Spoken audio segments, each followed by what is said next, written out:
Враќање на интегритетот на антикорупцијската комисија, транспарентност и поголема доверба во институциите, но и поправка на оценките што Македонија ги добива од Брисел.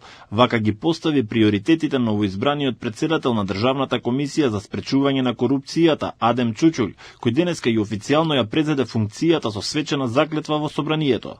Напоменав дека фокусот ќе ми биде како председател, се надевам ќе има поддршка од целата комисија да ја зголемиме нашата проактивност во делот на проверката на имотната состојба на избраните именуваните лица, бидејќи тоа е една од забелешките во извештајот на Европската комисија, а е препорака, честа препорака на ГРЕКО. Националната стратегија за спречување на корупцијата и судирот на интереси 2026-2030, која треба да ги детектира слабостите и да понуди алатки за нивно надминување во завршна фаза, објасни Чучул на Меѓународниот ден за борбата против корупцијата. За познавачите на ова поле позитивен сигнал е дигитализацијата, но предупредуваа дека системските ризици од корупција и понатаму сериозно ја оптоваруваа државата.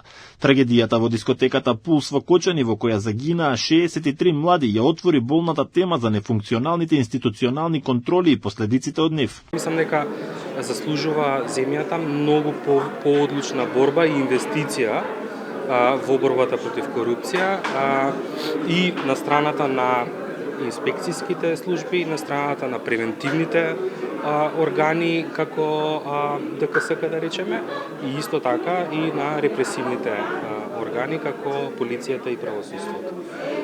Во сите тие институции потребно да видиме многу повеќе инвестиција, меѓутоа истовремено и работа, одговор, резултати од тие институции.